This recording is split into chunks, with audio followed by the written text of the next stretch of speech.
I just wanted to say a couple of things as we approach the launch of this book at the 2014 Bird Fair at Rutland Water. And I'll tell you a little bit about where I'll be speaking, and I hope to meet with different folks. But before I do that, I want to give you a flavour of an overview of the book, but even more my own little story of what inspired me to have a go at writing it. You'll read about these things. When I started birding at 11, it was a swallow that captured my imagination. And the fact of its beauty and its plumage and its migration, all these things came together to just grab hold of me.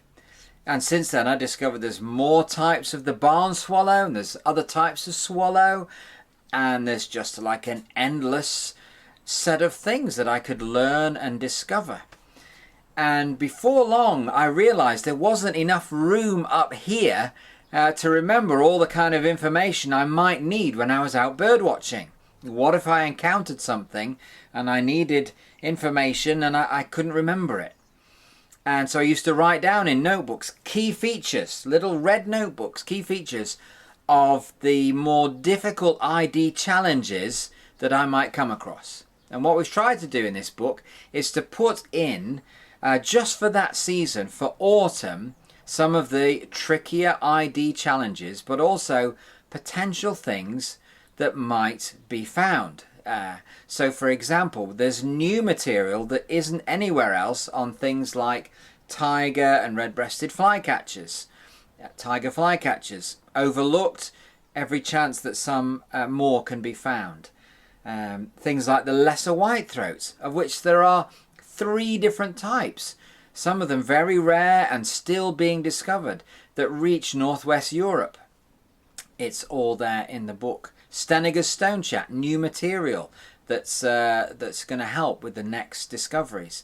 Then I've put in other stuff that's less tested. It's like an invitation. I think this works for northern great spotted woodpecker.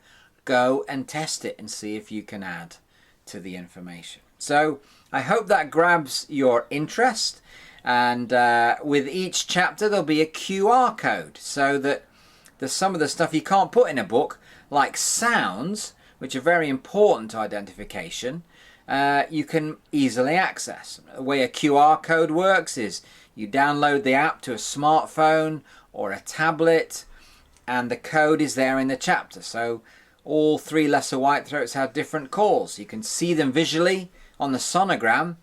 You lock onto the QR code and up comes a sound file, and then you can hear what they actually sound like. So I hope that's helpful. I'd love for you to come and hear a bit more about the book's genesis, hear about some of the content, and if you're coming to the Bird Fair, I'll be speaking on Friday the 15th of August. There's the old program. And I will be in a thing called the Authors Wildlife Forum at 3:30 on Friday the 15th. So please come along to that. There'll be copies of the book for sale there. It'll also be available on the Birdwatch magazine stand. And I'll be doing signings there on Friday morning, on Saturday morning, and on Saturday afternoon. So I'd love you to come along and meet you. And finally, I just want to make sure that you know that I'm sort of the upfront face, but of a whole team of people who've been very important in my life. There's a bunch of people I've learned so much from with each chapter as I've spent time with them, as we've talked to each other. And they're there, their names are in the book, but I also want to make sure you know that this is not one man's work, but it's just my learning with others. And also those who've supported me. The journey to writing this book has had some significant challenges along the way. And there's a bunch of folk, family and friends who who've been there when we've needed them. And you need to know that as well. So, as we come to kind of release this book, I really hope you enjoy it. I hope you find it inspiring.